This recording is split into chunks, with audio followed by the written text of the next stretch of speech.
Hello, everybody. Welcome. I'm Katrin Schumann. I am the program coordinator for the Key West Literary Seminar. And today I am so pleased to be introducing to you briefly and virtually the three winners of our 2021 Emerging Writers Award. So each year we're looking for writers who show exceptional talent and promise. And we offer the winners a full ride to join us in our January seminar and workshop program here in Key West. And these writers that you're meeting today are going to be joining us for a seminar named Desire in 2022. So our winners this year really impressed us with their imagination and their dedication to craft. And I'm honored to present to you Aimee LaBrie, who won the Marianne Russo Award for her novel In Progress, The Orphan Donor's Handbook. Lisa Beech Hartz, the winner of the Scotty Merrill Award for Poetry for her collection Mural. And Nishanth Injam, who won the Cecilia Joyce Johnson Award for his short story, Come With Me. So welcome to you and congratulations. Thank you. Thank you. An honor. So briefly, I'm just going to ask each of you to share a little bit something about yourselves, maybe your past writing life or what you're currently doing, so that our community can get to know a little bit about you. And why don't we just start with Aimee? Sure. Okay. Thank you. Quick clarification, it's the Organ Donor's Handbook. That's the working, but she is an orphan, so both work. So either one is fine. I live in Cranberry, New Jersey, which is a small historic town. I work at Rutgers in the Writers' House. So I have a job that's similar to yours because I work with emerging writers and students, and I teach one class there. The novel that I submitted is very much in progress. I've been working on it for probably 2 years, and I might be lying about that. It might be longer than that. It started as a short story, and it's based on a job that I had many, many years ago that has stayed with me about people facing crisis. So the woman in the story is a transplant coordinator, and her job is to ask families for donation. And that job has always stuck with me, partially, I think, because my dad was a highway patrolman and he had to face those kind of challenges all the time. And so, yeah, that's what I've been working on. Then sometimes I take a break and work on short fiction, but I really try to stay focused and, remember the story, because if I take too much time away from it, it starts to fade. So that's Great. just a little bit about me. All right, thank you. And Lisa, do you want to go next? Sure. I direct something called Seven Cities Writers Project, and we bring creative writing workshops to underserved communities. I started a community writing center here in Norfolk, Virginia called the Muse Writer Center, and I left there 5 years ago to bring that model to people who couldn't access it. And so in that capacity, I couldn't or maybe chose not to join a community writing center. And so I teach creative writing in city jails to men and women who are incarcerated, and an LGBT memoir workshop. And I had the honor of writing a workshop of the survivors of the Jim Crow era, which I hope to do again. I'm actually trained as a fiction writer. My MFA is in fiction, and and that was fun. But then I had a whole bunch of children and discovered that I didn't have time to devote, as Aimee said, the level of concentration it takes to work on a long-term project. And I started writing poetry about 5 years and got serious about sending it out. But what's funny about having been trained as a fiction writer is I tend to work on projects. I have books in mind. And my collection is actually not called Mural either. It's called These Kismets.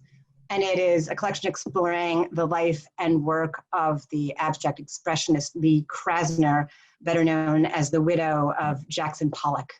And I just became fascinated with her devotion to him and her own work, in which she was willing to literally just tear things up and start over, so that you can't really identify a Krasner from a distance in the way you can a Pollock. She was brave enough to remake herself every once in a while. And I just became obsessed with her, and the collection is complete as far as I'm concerned.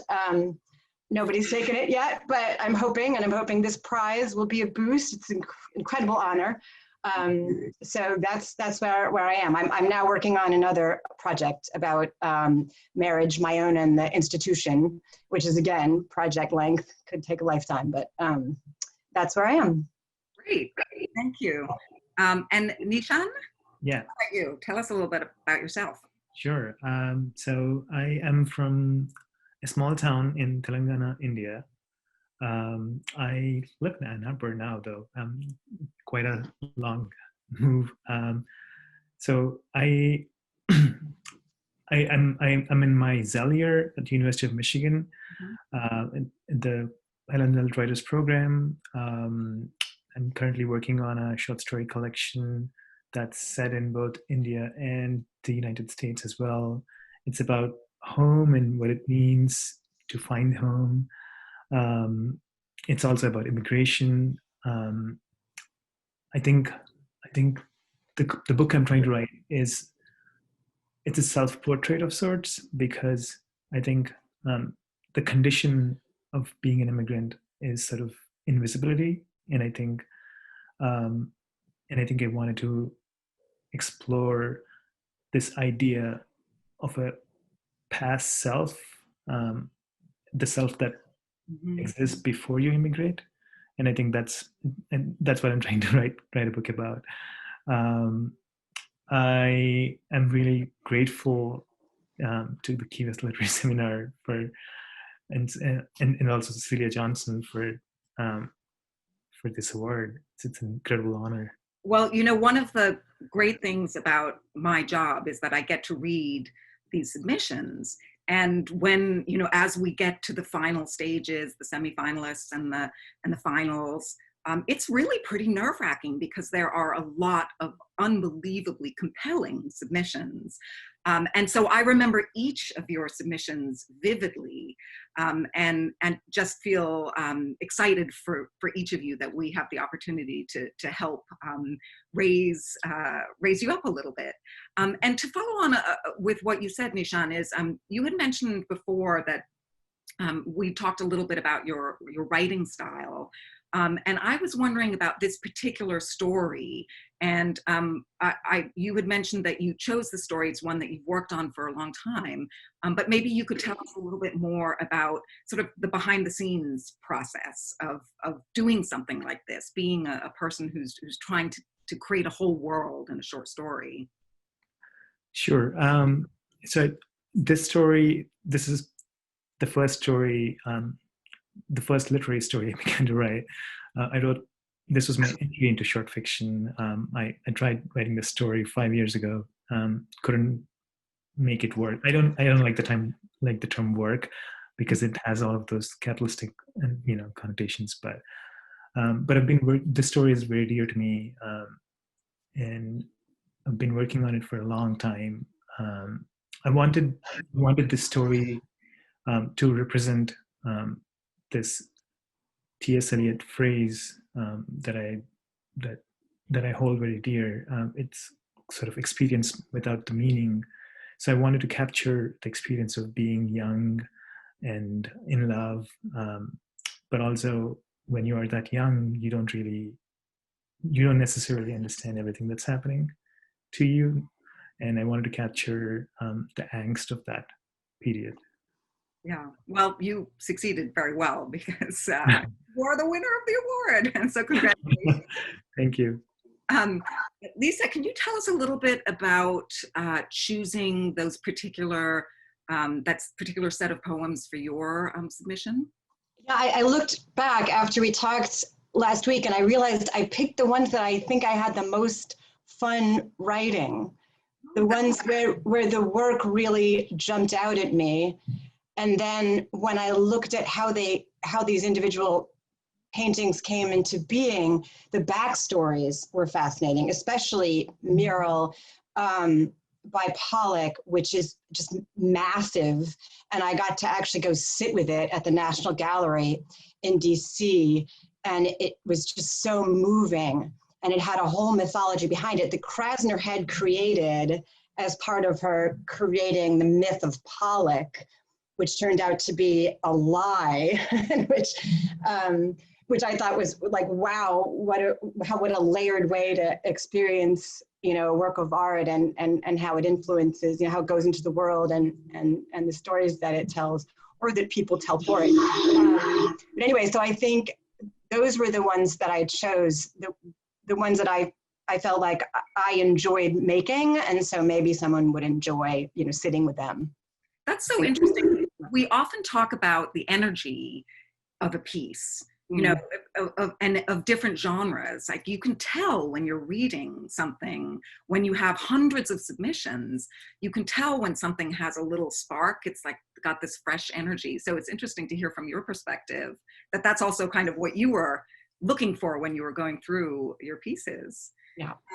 And Aimee, in your book, The Organ Donor's Handbook, the readers on all levels, like early readers and later readers, just loved the voice, a really fresh, different, kind of compelling, invigorating voice. And can you tell us a little bit about that work?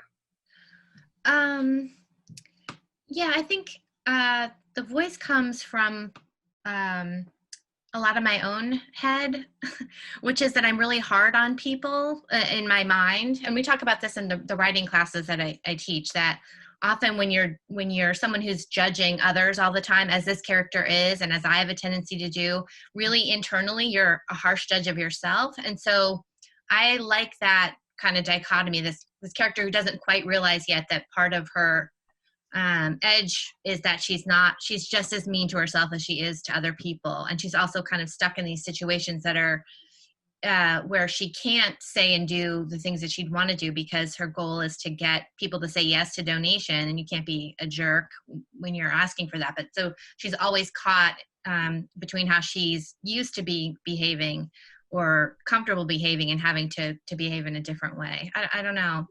So there's a kind of that. Yeah. And I think learning empathy is important for people and for characters. And that's one of the things that I'm hoping that, as the novel, it's not finished yet, but as I write it, that is something she gains, is empathy for herself too, which is where you need to start, I think, as corny as that sounds, but yeah. Great.